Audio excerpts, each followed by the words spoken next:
Inshallah, we will start now. Alhamdulillah.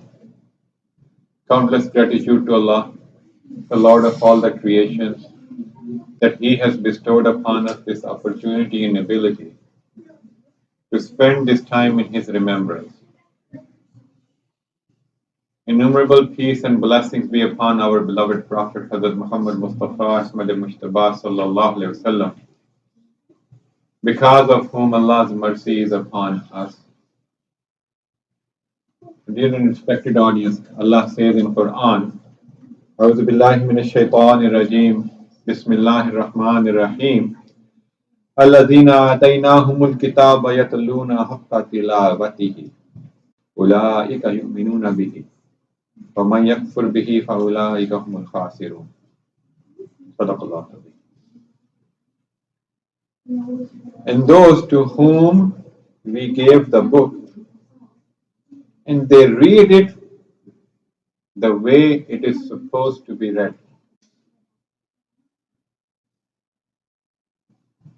Those are the people who are the believers. And whoever rejects it, those are the ones who are at loss.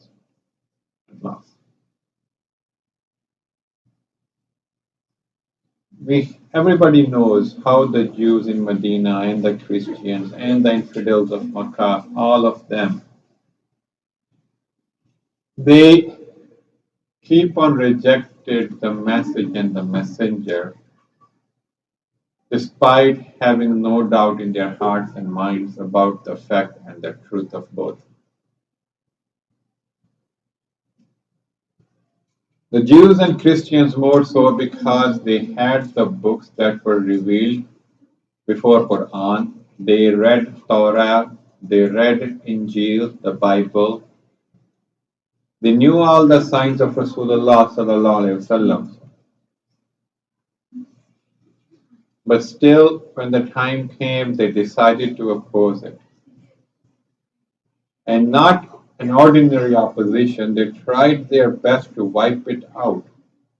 Wipe the message, the messenger, the followers, everything off of the face of the earth. They did whatever humanly was possible.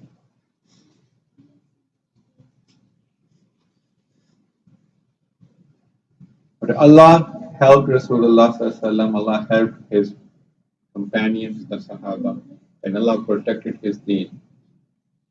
Allah protected his message and messenger. And Allah warned the Muslims to not associate, to not commingle too much with the non-believers to the extent that they pull them out of the way of Allah. Islam is not here to make a compromise with the Judaism and the Christianity. We are not here to fight, but we are not here to make a compromise as well. We are here to establish the truth. Religion is truth. And when you It's our job, it's our responsibility to uphold the truth. Truth is way more important than being politically correct, being acceptable in the society or being adaptable to the society. Truth is the founding stone, it's the foundation. It always needs to be upheld. There is no moral, there is nothing that deserves getting away from truth. And the truth is La ilaha illallah Muhammadur Rasulullah. Whatever Allah has said, whatever Rasulullah has said, that is the truth. It does not matter if it fits in today's morals or today's way of life or not. It does not matter. Because at the end of the day, the only thing that will prevail is Qala Allah wa Qala Rasulullah. Everything else will vanish one day or the other.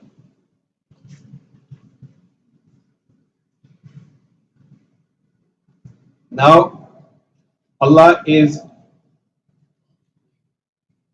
pointing to a very important factor, is that what makes a person a mu'min, what makes a person a believer, not only amongst the Muslims, but also amongst those. What was the thing that was missing?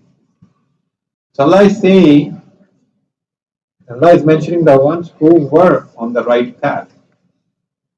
Previously we talked, Allah mentioned a lot of the things about those who were not at the right path. But now Allah is mentioning those who were at the right path. And Allah is saying that their sign is that when they read the book, no matter what book they have, Bible, Torah, Quran, when they read the book, they read it the way it is supposed to be read. They give its due to it.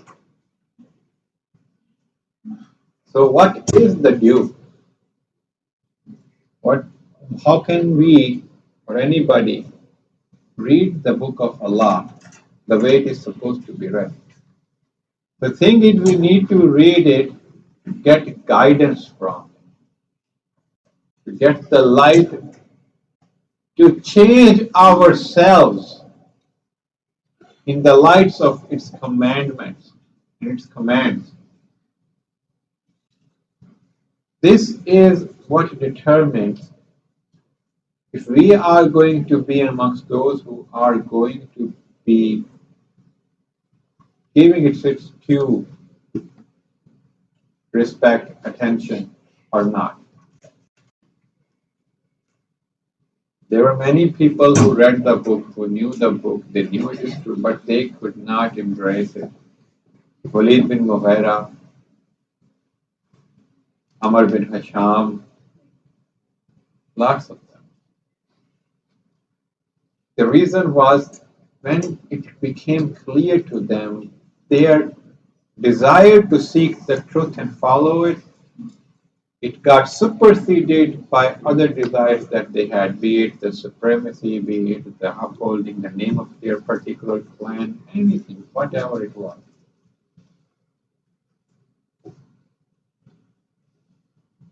So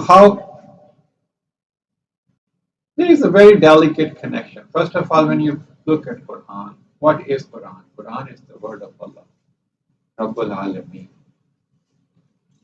It's not just a book, it is the book. It's not just a book. See, anything that is said in this book, it has a meaning, not only a superficial meaning. Think about it. When Allah started something, why did Allah choose this word? There were multiple words that could have been chosen. Why did Allah pick one for one single step? Quran did not come all at once. Different ayahs were revealed at different times, and then Rasulullah used to tell them, put this before it, put this before, after this. The arrangement of these verses. Quran does not tell one story. It's not a storybook. The flow gets disrupted time and again. But there is a science. There is a reason behind the arrangement. What is that reason? Why did Allah choose it like that? Why did Surah Al-Qari'ah come before Surah Al-Takasur? What is the correlation? So these are the things, like it's not an ordinary book. Everything has a meaning, a much deeper meaning. And we need, when we start realizing that, when we start knowing or realizing what this book is, that's when we start thinking about it. The first thing that we think about and what we say is that, okay, whatever Allah has said, it is a purpose behind it. I cannot understand that purpose. I may not know that purpose, but there is a purpose. It is just not an ordinary book. Everything has a meaning. Just because I cannot see it does not mean it does not exist. And Allah sent it not only for us to read it, but there are meanings hidden within the meanings. There is a cure of pretty much every ailment in this book. Not pretty much, definitely of everything. This book contains ailment to everything. These words that Allah chose, they are not mere words. They have an effect in them. What is word of Allah? We do not sometimes recognize the power of it. It's in front of us, in front of us all. Allah says in Quran, when Allah decides to do something, what does Allah do? Does Allah move His hand? Does Allah walk for it? Does Allah do anything? Allah just says, be. It's the word of Allah, be, and it becomes. That is the power of word of Allah. What is Quran? The word of Allah. It's a very, very powerful thing. We just don't know it. Most of us don't, myself included. But that power is here. It's the same word of Allah that changes everything for everybody. And when we realize that how powerful Allah's word is, then our hearts and our minds start turning towards it. We start realizing how big of a gift it is, how precious it is, how respectable it is. And when we start looking at it with that, like, let me give an example. If I am to go and dive into an ocean and gather some pearls and the treasures from within, I first need to realize, okay, that this is an ocean I'm dealing with. Then I'll go ahead and only once I realize it's an ocean, then I will start gathering my suit, diving suit, and all my equipment for that I can go and do the treasure hunt. If I do not even realize that I'm dealing with an ocean, what I'm going to do, I'm just going to walk in there with my clothes and either most probably going to get dead. So you need to first realize what you are dealing with. Once you realize it, that, then the next step becomes, then you start actually preparing yourself for the journey ahead, for learning. And that is the beautiful journey of Quran. Once we realize how important it is, how powerful it is, how magnificent it is, then, like, if I know this is Allah is talking to me about this, how, and I know it inside my heart that it is Allah talking to me, how hard would it be for me to ignore that command? If I know Allah is my creator, He controls everything. I have no power, and He is the most powerful, and now He is telling me this thing. How hard would it be to walk away from it? It will be impossible for me. And that is when my life will start turning.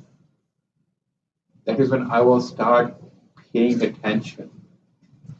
And that is what is needed, That is how we read it the way it is supposed to be read. That, okay, Allah is talking to me, and I need to listen. I just don't need to hear, I need to listen, and I need to act. Those people who were before us, the Jews and the Christians, they read it. And up until they keep on reading about it, the way it is supposed to be read, they stay on the path. But once they started getting away from it, they started treating it just another book, they started changing the meaning, they started changing everything, and eventually ended up changing the whole religion for themselves.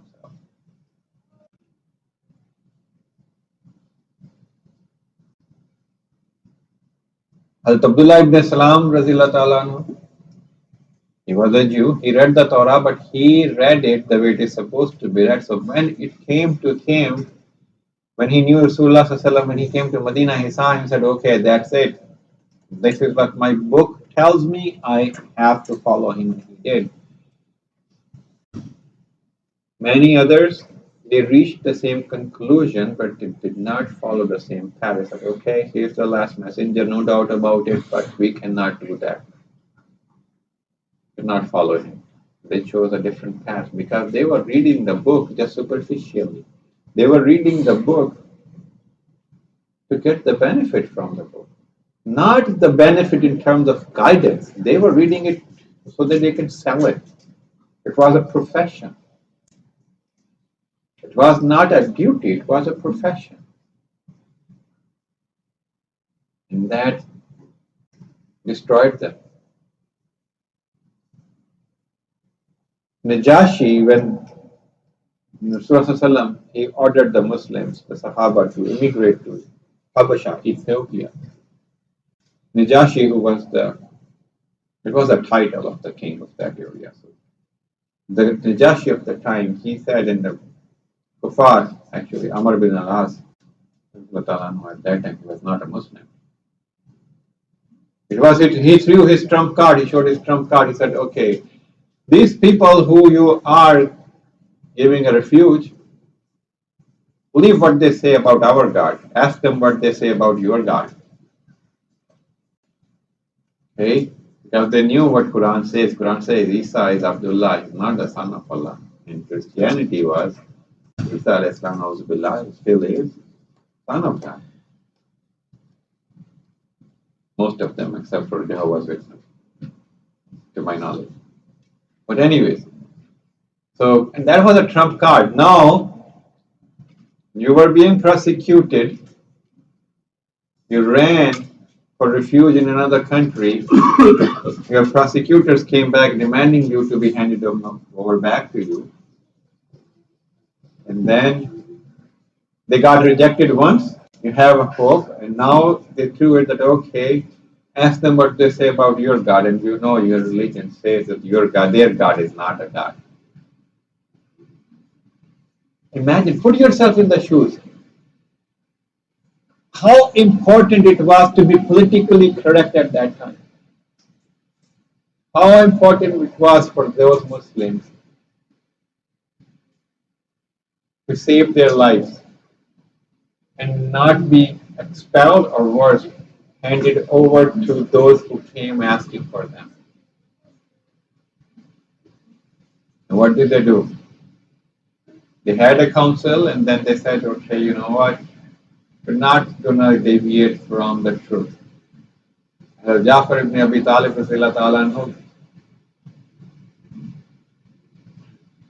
gave him the courage to stand in front of Najashi and all his court and read Surah Maryam, denouncing that Isa alayhi salam is the son of God.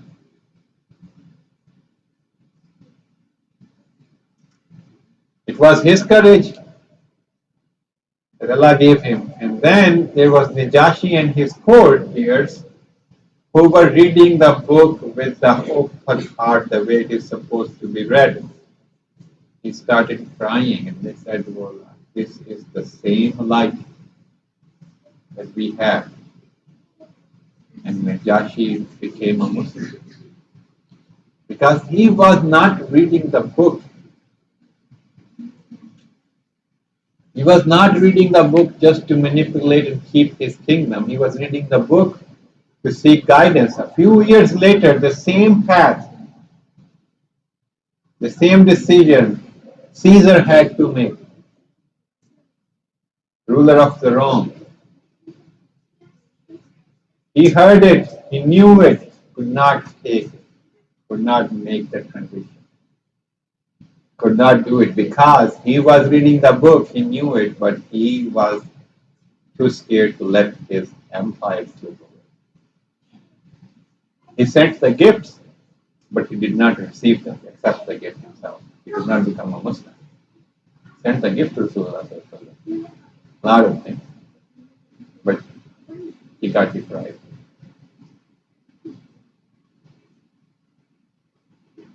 Hazrat Jafar, when he came back from Ethiopia, from Habasha, 40 of the Christians came with him. 8 of them were their priests and 32 were normal people. And they came just so that they can meet Rasulullah, hear Quran from him and embrace Islam. Those were the people who were following the deen, who were reading the book to get the guidance from it. Walid bin Mughira, he told to the Prophet, he said, okay, I will go and see what else Muhammad Sallallahu Alaihi Wasallam is saying.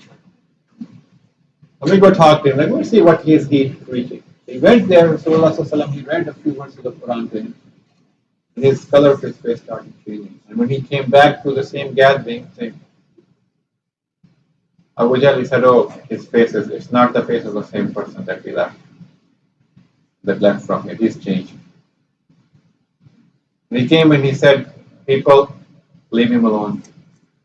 All Rasulullah Sallallahu Alaihi Wasallam. That what he has told me, what I've heard, it's not the word of a human. It's not poetry. It's not magic. It's nothing. It is something completely different. If I remember it correctly, he said it's like it's a fruitful tree whose every branch is laden with fruit. It is meaningful. It is sweet. It is too deep. It's not something that any human can create. And he walked away from that meeting. He was a very, very prominent person. Unfortunately, many of Quran's ayah came because for him, renouncing him, because what he did afterwards. Abu Jahl, he said, okay, don't worry, I will bring him back. I know how to do it. So that night, he went to Walid bin Mughira's home and he knocked at his door. He came out and said, oh, what? He said, oh, all the community is gathering money for you. But why are they gathering money for me? He was a very rich person. But Khalid bin Walid was his son. Very powerful person. He said, why are they gathering money for you? Abu Jahl said, because they think that you have gone poor and that's why you want to get the money from Abu Bakr and Muhammad because he was husband of Khadija. So maybe you have gone poor and they think, okay, if they can give you money instead, then you will stay on your religion. And that infuriated him. And he said, I have more money than anybody else. Nobody can buy me out. And I have no intention of getting to Muhammad or Abu Bakr's deen. And then Abu Jahl said, he said, okay, but then how can we stop other people? And then he said, okay, it's nothing. I'm telling you the truth. But if we have to save people, if we have to prevent people from listening to them, then our best shot is to say that it is just magical word, it's just money, spells, magical spells that are in here. And then in Surah Qamar, Allah announced it. And he said, it's just a made up stuff. So the reason he recognized it, he realized it, but he did not have the courage to accept the truth. Similar incident, everybody pretty much knows, but for the kids behind there, Umar Radhiyallahu, he was a staunch enemy of Islam and Muslims. And one day he said, okay, enough is enough. I'm going to kill Rasulullah Sallallahu Alaihi Wasallam and I'm going to get this thing over with. And I'll deal with whatever happens to me afterwards. He took his sword and was walking, and one of the Sahaba, I don't know, remember his name, he met him and said, "Where are you going?" He said, "I'm going to wipe out this evil from the face of earth." He said, "Who evil?" He said, "Muhammad. Today I'm gonna get finished, I'm just gonna finish him." The Sahabi, he said, "Okay, but before you go there, take care of your own household. Your sister and her husband have also embraced that religion." So Umar, enraged, turned back and went straight to his sister's house. Knocked at the door. Once he reached there, he saw somebody reading something from it. Knocked at the door. Mr. asked who? He said, "Umar." And they were like scared. Sahabi who was teaching them, they hid him inside a room. Sister opened the door and Umar did not ask any question. He started beating her up. Her husband came to intercede. He started beating him up as well. And Umar was a very powerful man. Kept on beating and beating so much they got it like the blood started flowing out of their wound. And eventually his sister, she said, "Umar, it doesn't matter if you kill me. I'm not going to walk away from the religion I have adopted and accepted." And he was brother, and he looked at his sister, and she was bleeding. And he was the cause of it. So something happened. He said, "Okay, then tell me what is that thing that you were reading." And Umar was literate. He was one of the few people in Makkah who could read and write. And she said, "I cannot give it to you because you have to be clean. This is the respect of the book. You have to be clean before you can touch it." So he took a bath, said, "Okay, now I'm clean." And they gave her the verses they were reading. And he started reading and he started crying. He said, "I want to go to Rasulullah. Take me to him." Because when he read it with an open heart and mind.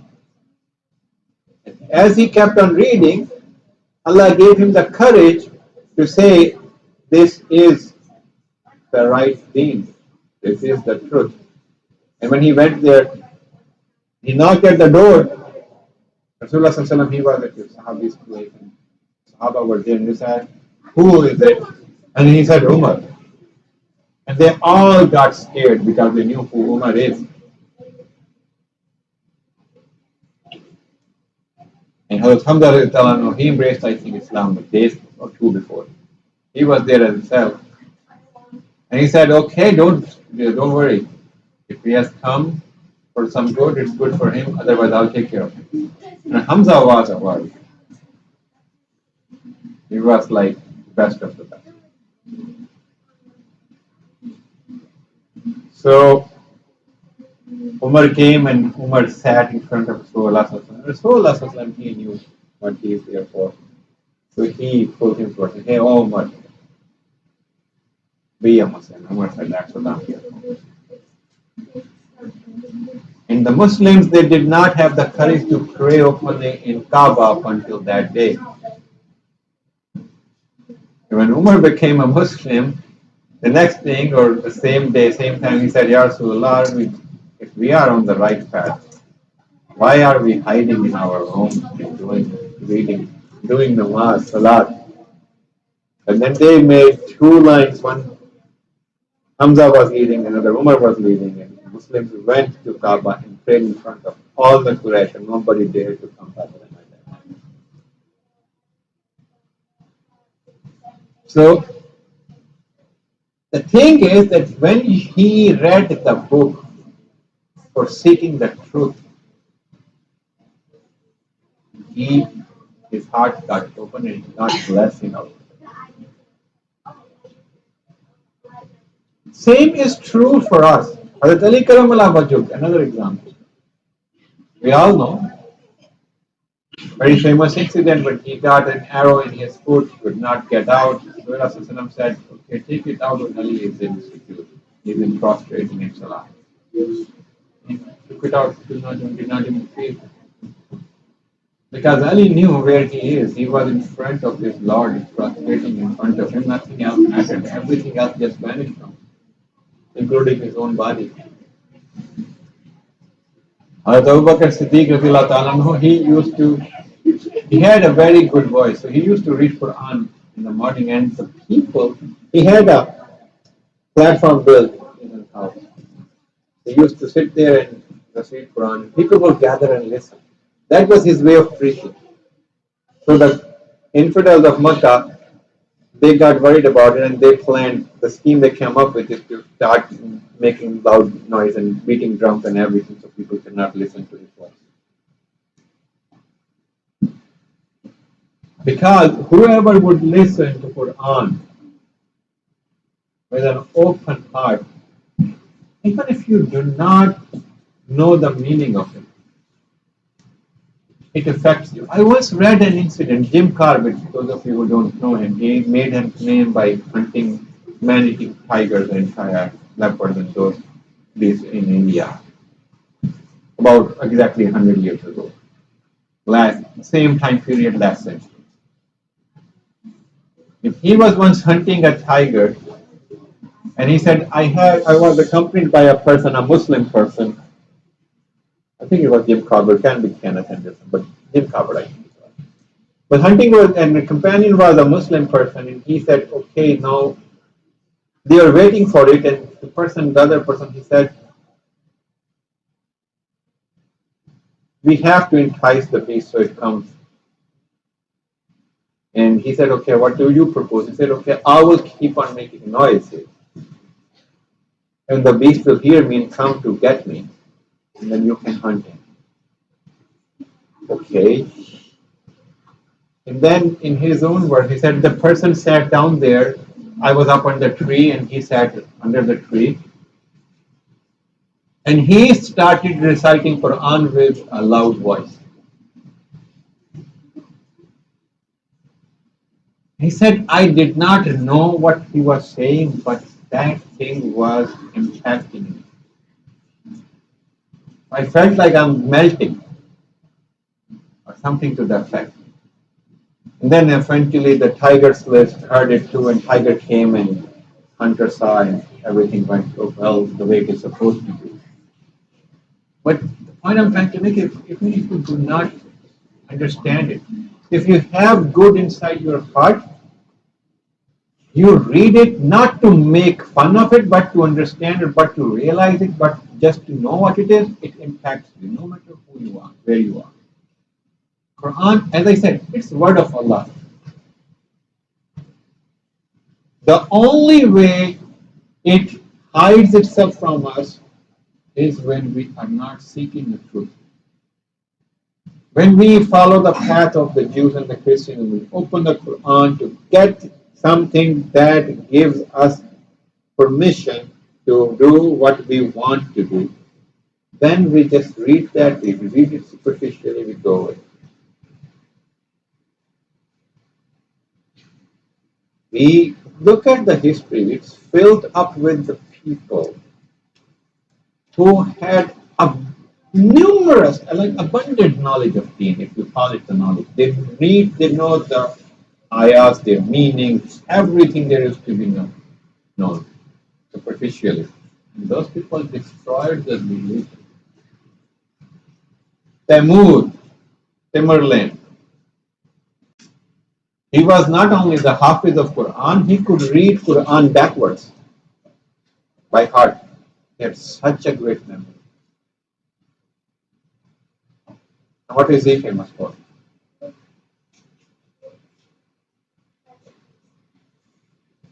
There were people who knew the book. They just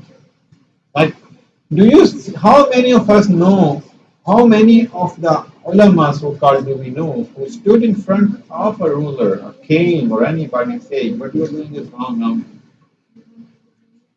Not going to tell you what you are doing, right? We know all about the great scholars of Islam. Imam Abu Hanifa, rahmatullah alayhi, Imam Jafar Sadiq, Imam Shafi, Imam Malik, Imam Ahmad ibn Hanbal. Read about their lives. How did the Muslims treat them when they were alive? And the reason they were treated like that was not because like people like me who don't know about anything about religion. It was because of the people who knew the religion, all the Hufaz and the Qaris and all those who were there, and they were the ones who were aiding the people. Oh, beat him up, poison him, blah blah blah. You can do that. Allah gives you permission. So, in order for anybody to take benefit of Quran, we need to realize its importance. We need to realize it's not just an ordinary book. If a person is holding Quran like this and dragging it along, what can you get out of the book? Not. And this is not Quran. I mean, it's tafsir, but technically not. But if anybody is holding Quran like this and we are doing this, what good can you get out of it? I've seen many times of people, they read Quran, put it on the floor and go away. I was once in a masjid in Columbus in Ramadan. There was this gentleman reading the Quran. He read it, put Quran on the floor, put his glasses on top of it, went away. Kids were playing. Some kid came and kicked the book and the glasses. Glasses got damaged, and he came back and he started yelling at the kid because his glasses got damaged. And I was thinking, what about the book? You are worried about your glasses being damaged. What was more important? And when we do it, this thing, Hazrat Abdullah ibn Umar, he used to kiss Quran and put it on his eye. And people saying, it's the word of my Allah, it's the word of my Allah. Today, if somebody kisses the Quran before opening it, we say, oh, what a backward person. What is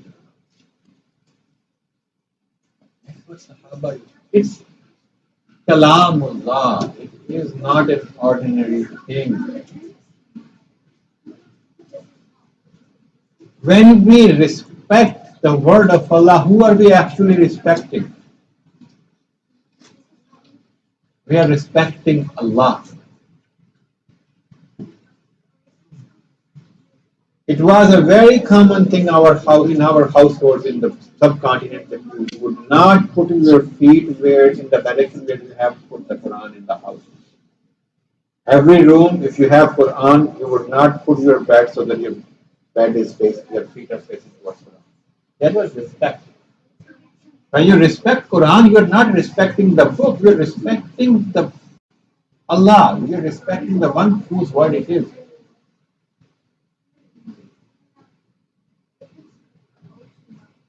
When we respect Rasulullah, we are respecting him because Allah chose him. Allah said in Quran time and again, I chose whoever I wanted. Whoever I chose is the blessed one. The job is to respect my choice, my decree. Allah selected Rasulullah because of his own mercy.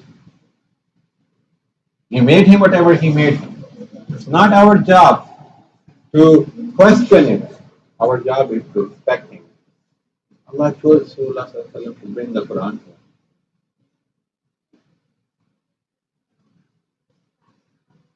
So it's very important. If we are to take any benefit from the book, we need to realize, we need to give its due to it. And its due is respect, open heart, seek guidance. And when we seek guidance, we get it. Sometimes, and Quran talks to you. Quran talks to you. There was a certain point in my life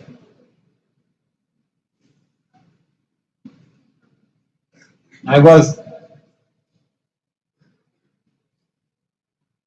I went for Fajr prayer inside Kaaba, Haram. And the Imam started reciting the surah. And I felt like it is talking to me. That this surah, I am being told that. You read the same verse over and over again, but there comes a time when you feel like, okay, this thing is right now for you directly. Quran talks to you. And that is, it talks to all of us. I doubt that none of us have had that experience. Everybody could have had that experience. Comes a time when you read, you are in certain situations and you read Quran or somebody reads Quran, it comes to you and says, oh my God, this is for me.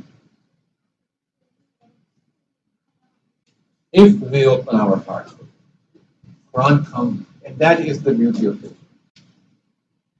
But we need to realize it. We need to treasure it.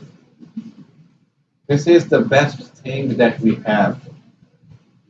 Quran is the gift of Allah for us. And we need to take care of it. We need to treasure it. We need to cherish it. And we can not cherish Quran. We cannot respect Quran up until our hearts and minds are clear with the filth that we accumulate over time. And the filth can only be cleansed and cleared by remembering Allah. If we do not know Allah, if we do not remember Allah, if we do not recognize Allah, how can we appreciate or how can we recognize His word or His commands or His messenger? And that's why we all gathered here, so that we all remember Allah, so that our heart, they become cleansed, they become pure, and we can get the benefits from the book and whatever is in it. So with this intention, this focus, inshallah, we will all start. Say Bismillah ar-Rahman ar-Rahim.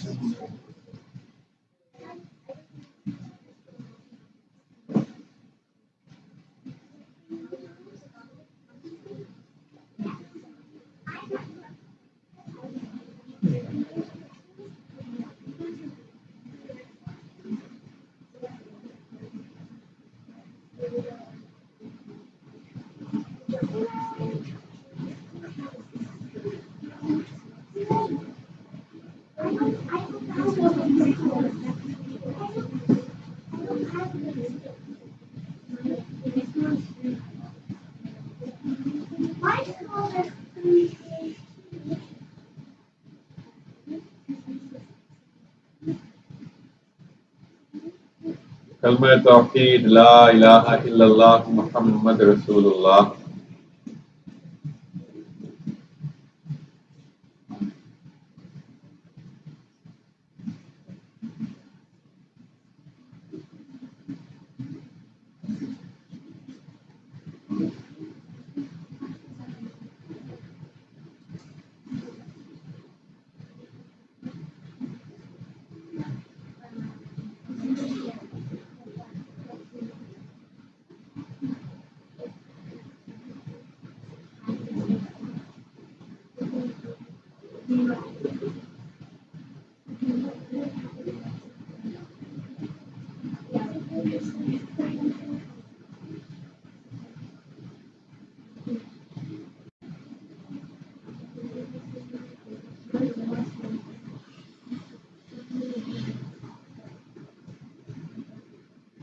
Kalma Tamjeed, Subhanallah, walhamdulillah, wa la ilaha illallah, wallahu akbar, wa la hawla wa la quwwata illa billahi al-aliyyil azim.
Yushrih Ibrahim Allahumma salli ala Muhammad wa ala ali Muhammad kama sallaita ala Ibrahim wa ala ali Ibrahim innaka Hamidum Majid.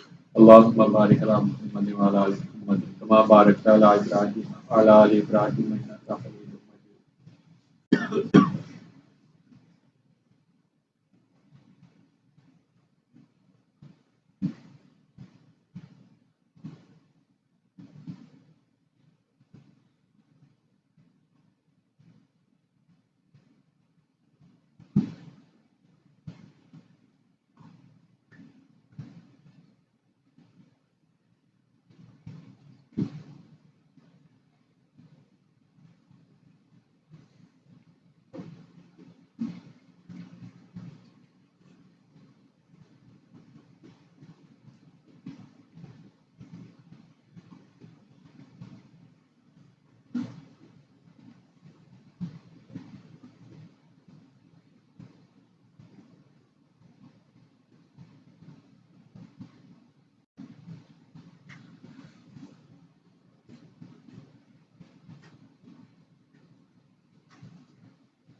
سيد الاستغفار استغفر الله العظيم الذي لا إله إلا هو الحي القيوم وأتوب إليه.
आयत करीमा ला इलाहा इल्ला अंता सुब्हानका इन्नी कुन्तु मिनज़ ज़ालिमीन।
सूरह फातिहा। अल्हम्दुलिल्लाहि रब्बिल आलमीन अर्रहमानिर रहीम मालिकि यौमिद्दीन इय्याका नअबुदु व इय्याका नस्तईन इहदिनस सिरातल लज़ीना अनअमता अलैहिम गैरिल मग़दूबि अलैहिम वलद्दाल्लीन आमीन।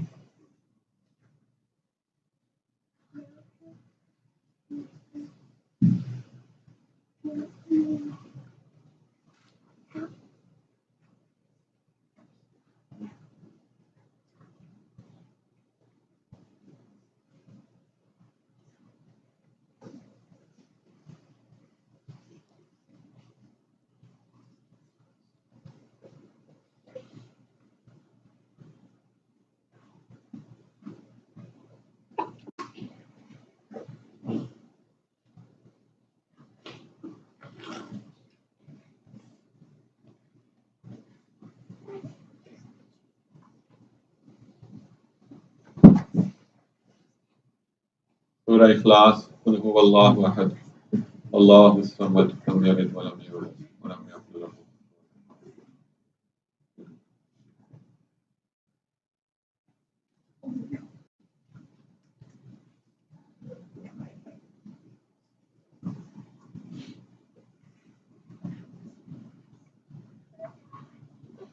आयतुल कुर्सी। अल्लाहु ला इलाहा इल्ला हुवल हय्युल क़य्यूम ला ताखुज़ुहु सिनतुन व ला नौम लहू मा फ़िस समावाति व मा फ़िल अर्ज़ मन ज़ल्लज़ी यशफ़अु इंदहु इल्ला बिइज़्निही यअलमु मा बैना अयदीहिम व मा ख़ल्फ़हुम व ला युहीतूना बिशैइन मिन इल्मिही इल्ला बिमा शाअ वसिअ कुर्सियुहुस समावाति वल अर्ज़ व ला यऊदुहु हिफ्ज़ुहुमा व हुवल अलिय्युल अज़ीम।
الله الحسيب.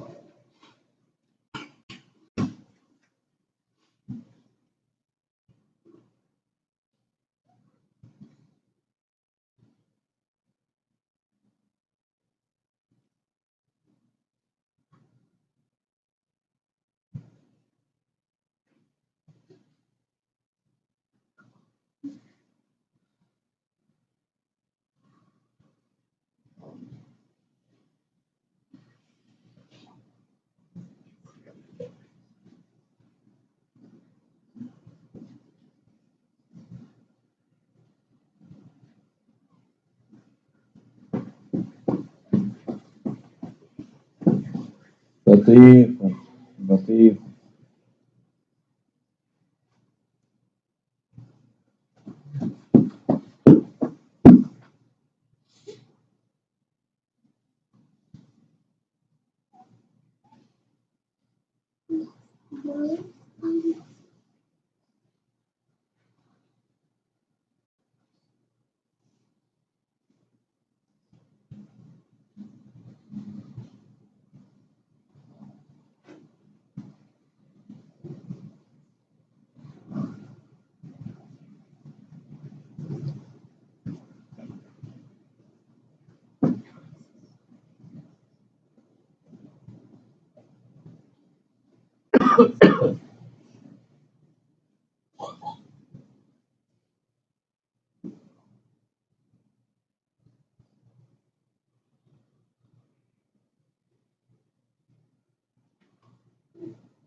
يا مجيب السميع.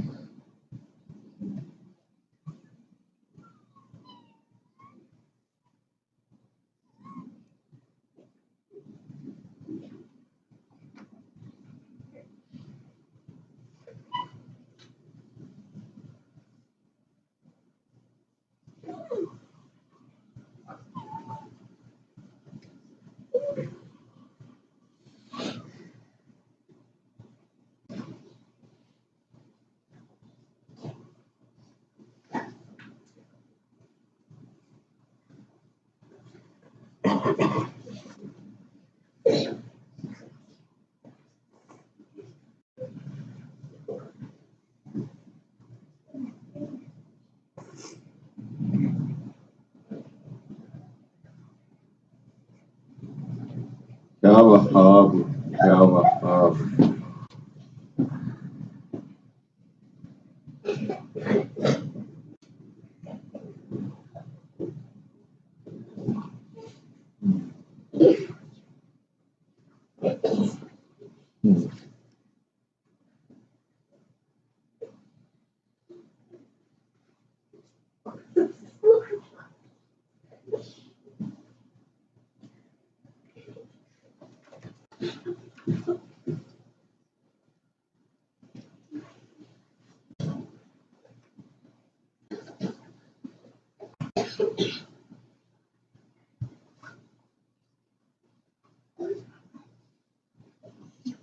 يا باري يا باري يا باري يا باري.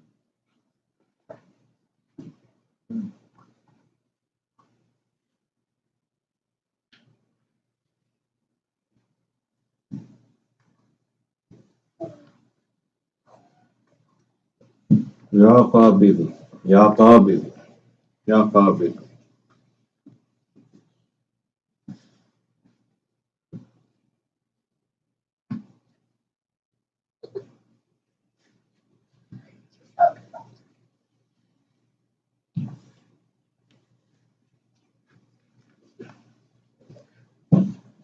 या अलियल अज़ीम, या अलियल अज़ीम।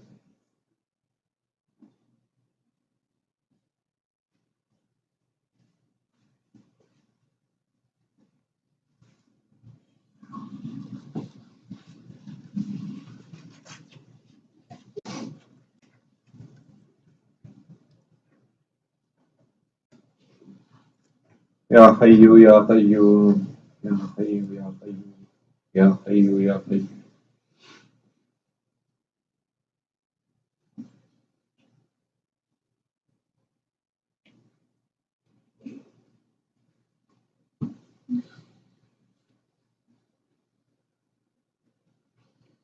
या ज़ुल जलाली वल इकराम, या ज़ुल जलाली वल इकराम, या ज़ुल जलाली वल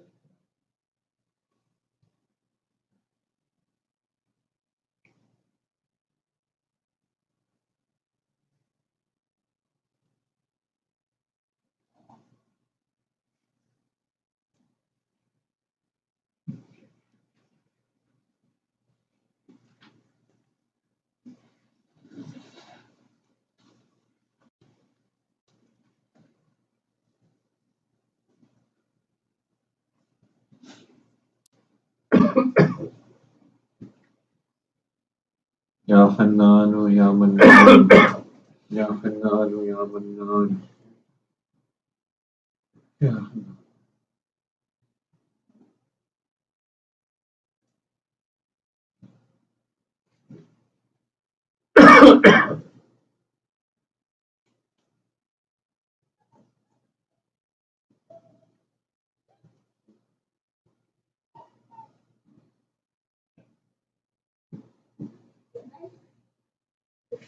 या गफूर या रहीम, या गफूर या रहीम।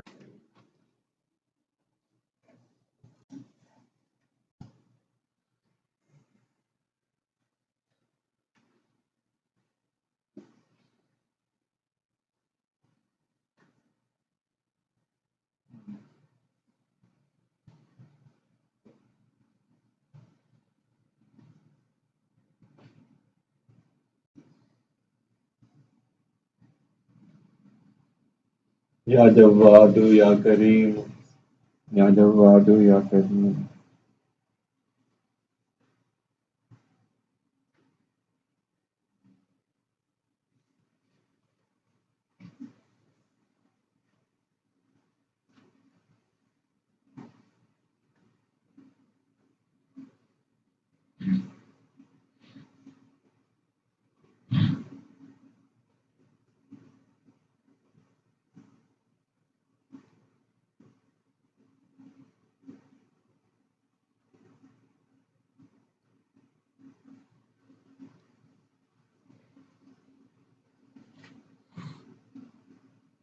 या अल्लामुल ग़ुयूब,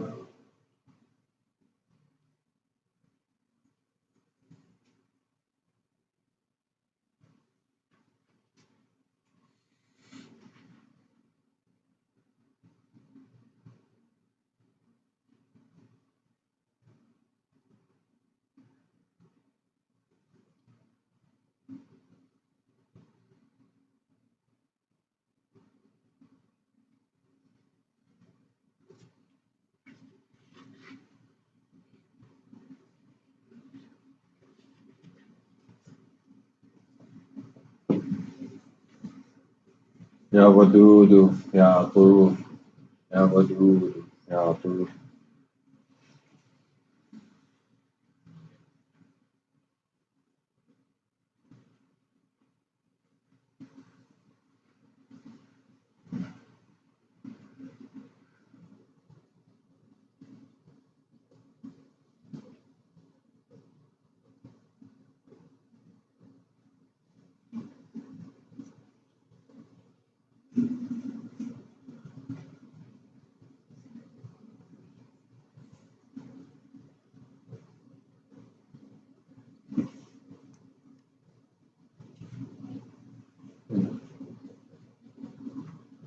या बाक़ी,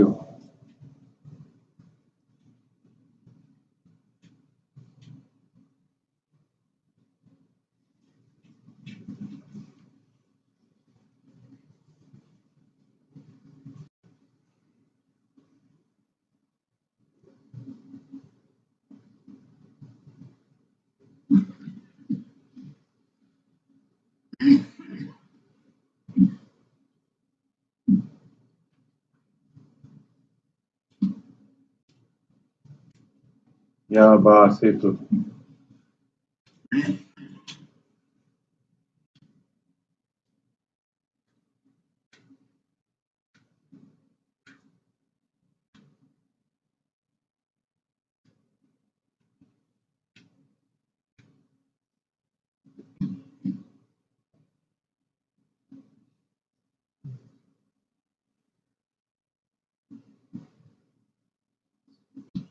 या कबीर अल मुताल, या कबीर अल मुताल।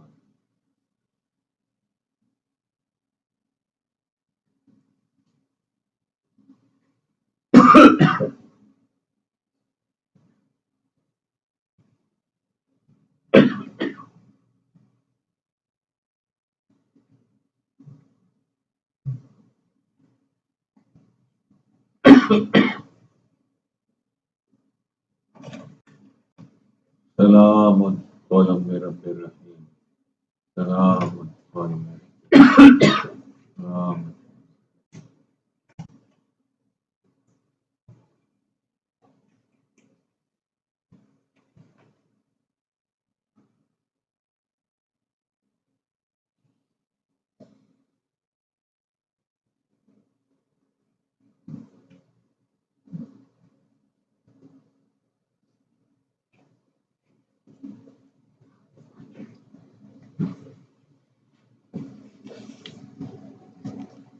या बदी अल अजाइब बिल खैर, या बदी अल अजाइब बिल खैर।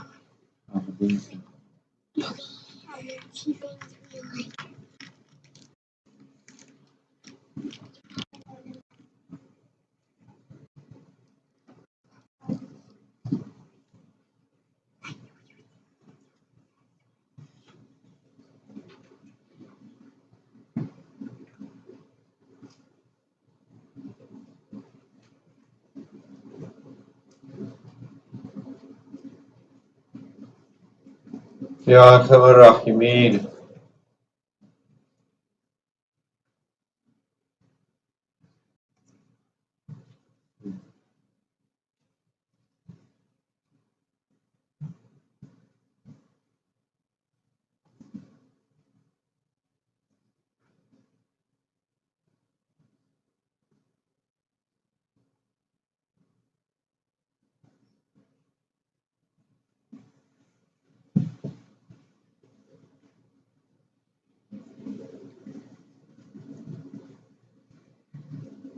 या अल्लाह या रहमान, या अल्लाह या Rahman.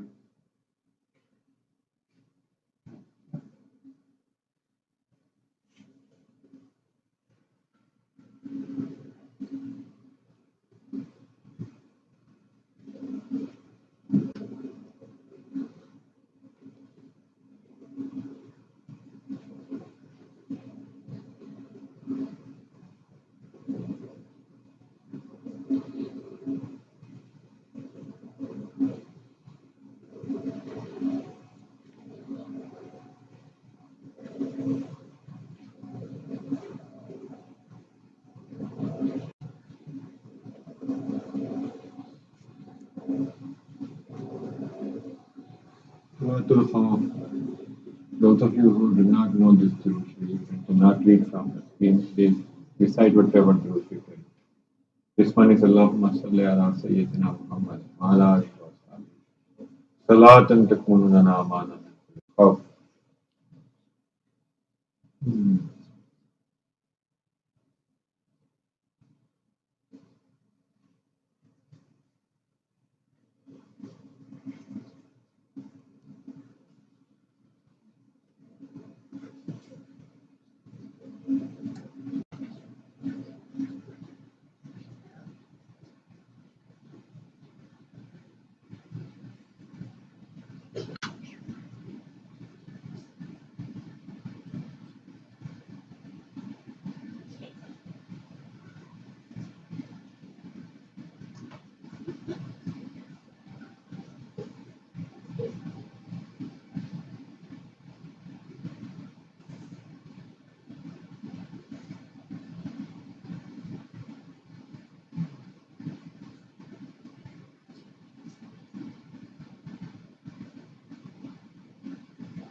Recite Surah Fatiha one time and make dua.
सुन रहा हूँ।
Now can I have your phone?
यहाँ भी पता नहीं हवा बनाया था कि फ्लू का इंजेक्शन लगवाना है।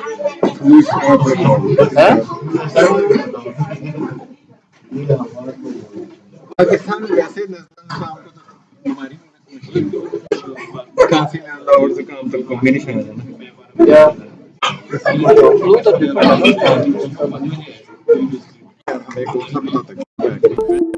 लग गई